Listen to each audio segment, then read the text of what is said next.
I want to estimate the resistance of a typical light bulb. This is a light bulb. So suppose that this is a typical light bulb that is used to light up a room. Assuming that it's a filament bulb with let's say a rating of say 230 volts and 60 watts. So okay, well, there are many types of light bulbs, so I'm talking about the filament type. Doesn't make much difference at the moment, but I'll just make that part clear. And what this rating means is that if the voltage applied across the light bulb is 230 volts, then the power or the amount of heat and light produced, right, that come from the electricity every second is 60 joules. So that's what the 60 watt power means. So what I like to do is to estimate or calculate the resistance of the light bulb based on this information. Okay, let's see how we could make use of this information. Now, the first thing we could do is okay, I'll just do something simple. I'm just going to write down the question I want to ask. Find the resistance. That's what I want to do. Just find the resistance. Okay, so from this information, we need to find the resistance. So we need to start thinking about the relations between these quantities: voltage, power, and resistance. So in an earlier video, we have seen the relation between voltage and power. Right. Let me write that down. Power is equal to voltage times current. Okay. Voltage would be the voltage across the light bulb. Now in this case, I'll think about it as the voltage across those 2 points. I'll call that V. I don't draw a battery here anymore because I'm going to think about applying 230 volts voltage to the light bulb, so this will have to be plugged into the mains power supply rather than connected to a battery. And the current I is the current flowing through the wire and the light bulb. So that's the relation between these two numbers. That's the power P, and that's the voltage V, which is that, and then that's the current I, which we don't know yet. And we want to find the resistance. The resistance is R.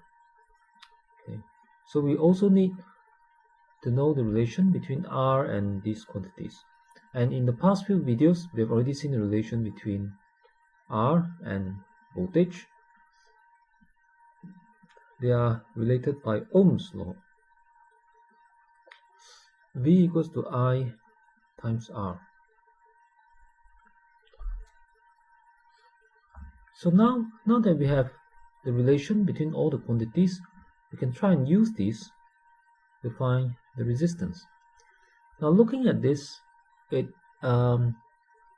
one thing that we obviously don't know. We don't know the current I. But we can either say start from this equation. Since we know power and voltage, we can use this equation to calculate I, and then we can substitute it into here with the voltage and then find R. So that's one way to do it. There is another way to do it. We can do some algebra. We can do some algebra and so that we can make a relation without the I. Okay, so here's what I'll do. So I shall, from here, rearrange this to make I the subject. We can divide both sides by R. So R moves over to the left. So V over R is equal to I. Okay. Now that I know that I is equal to V over R, I can substitute V over R into the I of this power equation. That gives P equals to V, now I is V over R, so V times V over R, that would be V squared over R. And this actually gives us a new equation between power and V and R, which is actually useful when we have to do this kind of problem. So let me write this down by itself. P is equal to V squared over R. Okay, so that's a useful equation, just like this one. So I'll put that in a box.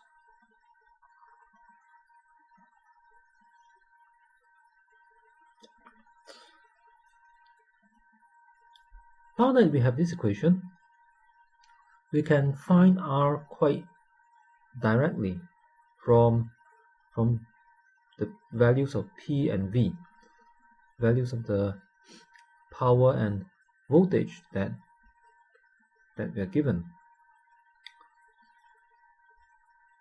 As I've emphasized, these numbers here are the rating. It doesn't mean that the voltage applied across the light bulb must be 230 volts, but we can make use of this information and say that since we know that when the voltage is 230 volts, the power is 60 watts.